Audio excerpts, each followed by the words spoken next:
வணக்கம் நண்பர்களே. இடிவருகின்ற நாட்கள் அனைத்தும் முருகப்பெருமானின் அருளால் உங்களுடைய வேண்டுதல் பிரார்த்தனை எதுவாக இருந்தாலும் நிறைவேற போகுதுங்க.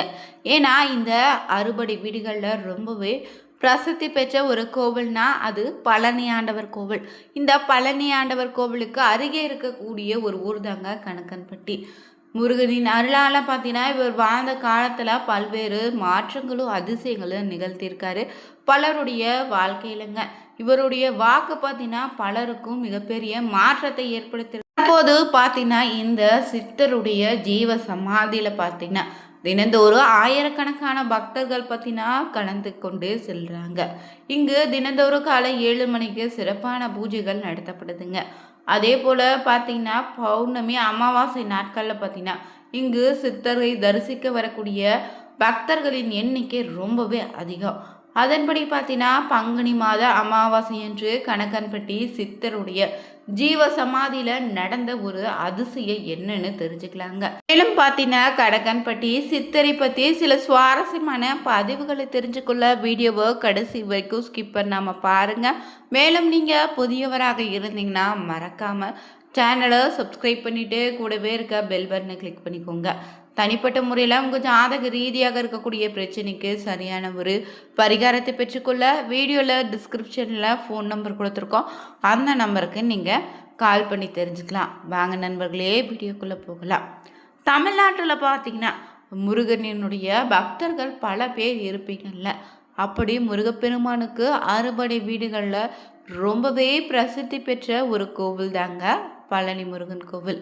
முருகனுடைய அறுபடை வீடுகளில் 3வது படை வீடாக இந்த கோவில் அமைந்திருக்கு. இங்கு பார்த்தீங்கன்னா பழனி மலைக்கு அருகே இருக்கக்கூடிய ஒரு ஊர் தாங்க கணக்கன்பட்டி. மேலும் இந்த ஊரில் இருக்கக்கூடிய சித்தரை பற்றி தான் இந்த வீடியோவில் நம்ம முதல்ல பார்க்க போகிறோம். இவர் பழனியிலிருந்து சுமார் 8 கிலோமீட்டர் தொலைவில் அமைந்திருக்கக்கூடிய கணக்கன்பட்டி ஊரில் வாழ்ந்தவருங்க.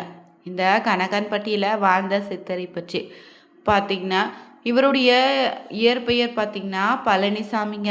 திண்டுக்கல் மாவட்டம் பழனியில் தான் பிறந்திருக்காரு. இவர் தன்னுடைய வாழ்க்கையை பார்த்திங்கன்னா பொது வாழ்க்கையில் அர்ப்பணித்து கொண்டு தினமுமே பார்த்திங்கன்னா கடவுளுக்காக பணியாற்றி வந்திருக்காரு.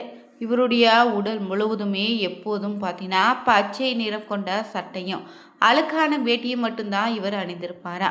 அது மட்டும் இல்லைங்க, இவர் ஒரு பெரிய மூட்டையை வைத்து கொண்டு தாங்க இருப்பார். அதே போல் எங்கு போனாலும் தூக்கி கொண்டே செல்வாருங்க. அந்த மூட்டையை யாராவது தொட வந்தாங்கன்னா ரொம்பவே கோபமாக கத்தி அவங்கள விரட்டி அடித்துடுவார். கடவுளுடைய அனுகிரகத்தினால பல்வேறு விதமான அதிசயங்களும் அற்புதங்களையும் நிகழ்த்திய பிறகுதாங்க இவர் ஜீவ சமாதி அடைந்து விட்டார். மேலும் பார்த்தீங்கன்னா பழனியில் இருந்து திண்டுக்கல் செல்லக்கூடிய மாநில நெடுஞ்சாலையில் பழனியில் பார்த்தீங்கன்னா 10 கிலோமீட்டர் தூரத்தில் அமைந்திருக்குதுங்க இவருடைய ஊர். இவர் பார்த்தீங்கன்னா பழனி தாலுகாவுக்கு உட்பட்ட கணக்கன்பட்டி கிராமத்தில் அழகுமூட்டை சித்தர் சிவ ஜமாதியும் இருக்கு. இங்கே இவருடைய பக்தர்கள் இவருக்காக ஆலயம் அமைத்து வழிபட தொடங்கிட்டாங்க. மேலும் இவரை தரிசிக்க தினமுமே ஆயிரக்கணக்கான மக்கள் வந்த வண்ணமே இருக்காங்களாம். தினந்தோறும் காலை 6 மணி முதல் மதியம் 1 மணி வரையும், மாலை 4 மணி முதல் இரவு 8 மணி வரையும் சித்தருடைய ஜீவசமாதி நடந்திருக்கும். அதே போல காலை 7 மணிக்கு சிறப்பு மண்டல பூஜையும் செய்கிறாங்க. கணக்கன்பட்டி சித்தர் பார்த்தீங்கன்னா எந்த நேரமும் பரட்டை தலையோடு அதற்கு மேலே ஒரு துண்டை வைத்து தலப்பா கட்டி தாங்க இருப்பார். இவர் பழனியில் இருக்கக்கூடிய அனைத்து கோவில்களும் சுற்றி வந்திருக்காரு.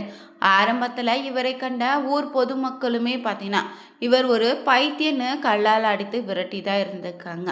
இவர் அழுக்கு மூட்டையை கையில் வச்சு சுற்றி வருவதனால இவரை பழனி சுற்று வட்டார பொதுமக்கள் அனைவருமே பார்த்தீங்கன்னா இவரை மூட்டை சுவாமின்னு அழைப்பாங்க.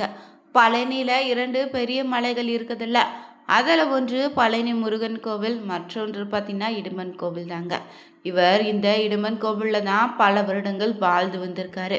பிறகு பார்த்தீங்கன்னா பழனி மலைக்கு அருகே இருக்கக்கூடிய கணக்கன்பட்டி ஊரில் சுற்றி வந்திருக்காரு. அப்போது ஒரு நாள் பார்த்தீங்கன்னா மரத்தடியில் அமைந்திருந்த போது அந்த வழியாக சென்ற கார் ஒன்றை வழிமறைத்திருக்காரு. அந்த காரில் உள்ளே வெளிநாட்டிலிருந்து வந்த தம்பதிகள் பார்த்திங்கன்னா தன்னுடைய மகனுக்கு வாய் பேச முடியாமல் இருந்ததால் அவங்க பழனிமலை முருகனை தரிசனம் செய்ய சென்றிருந்தாங்க.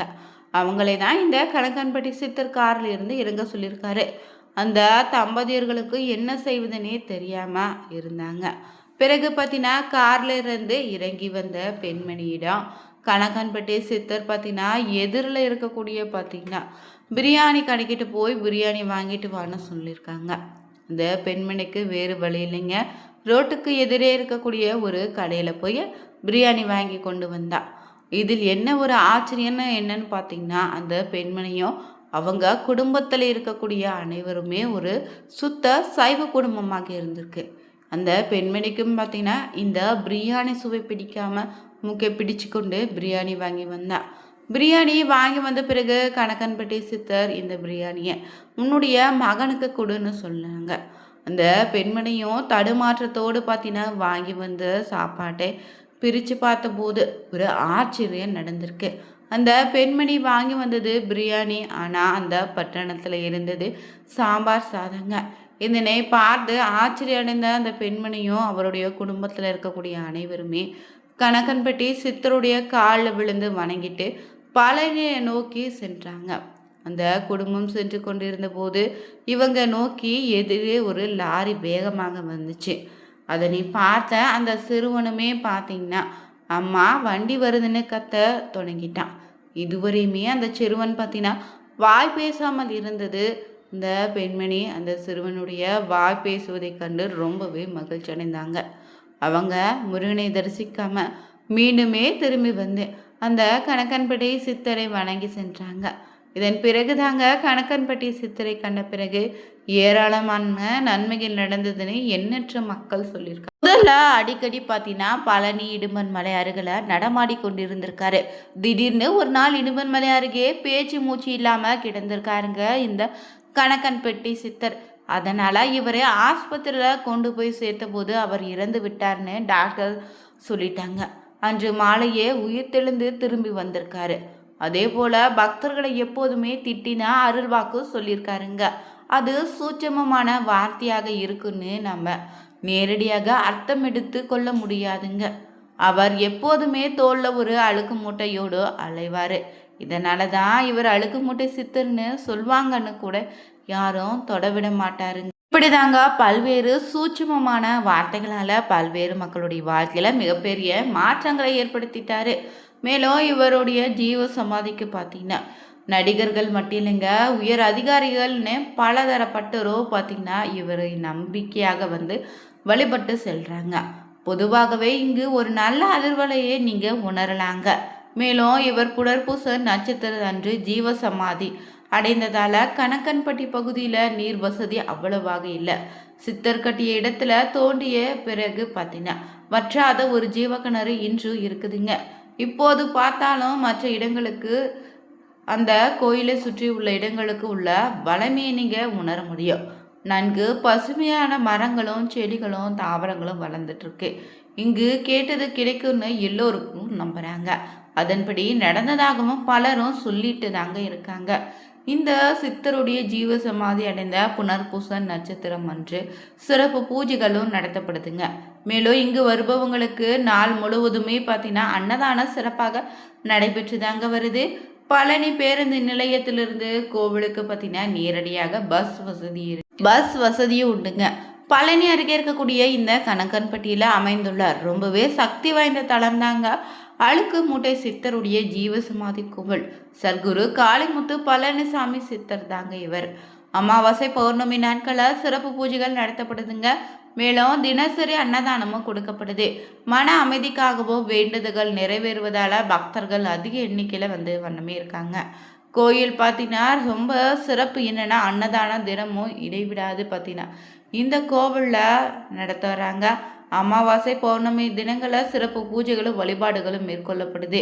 மேலும் இங்கு வந்து சென்றாலே திருமண தடை நீங்குவதாகவும் வேலை கிடைக்குவதாகவும் சொல்கிறாங்க. தீராத நோய்கள் தீர இங்கு பக்தர்கள் வந்து செல்கிறாங்க. மேலும் வழிபடக்கூடிய நேரமாக பார்த்தீங்கன்னா காலை 7 முதல் இரவு 9 மணி வரை கோவில் நடை திறந்திருக்குங்க. இந்த பதிவில் நம்ம பார்த்தீங்கன்னா கணக்கன்பட்டி சித்தருடைய ஜீவ சமாதியில் அமாவாசை என்று திடீரென நடந்த ஒரு அதிசயம் என்னன்னு தெரிஞ்சுக்கொண்டோம். மேலும் உங்களுக்கு பார்த்தீங்கன்னா முருகப்பெருமான் பிடிக்குன்னா ஓம் முருகா போற்றி, ஓம் பாலதண்ட இதபாடியே போற்றி என்னும் மந்திரத்தை கமெண்ட் பண்ணுங்க. இது போன்ற சுவாரஸ்யமான பதிவுகளுக்கு மறக்காமல் சேனலை சப்ஸ்கிரைப் பண்ணிவிட்டு கூடவே இருக்க பெல் பட்டனை கிளிக் பண்ணிக்கோங்க. லைக் பண்ணுங்கள், ஷேர் பண்ணுங்கள், கமெண்ட் பண்ணுங்கள். Thank you viewers.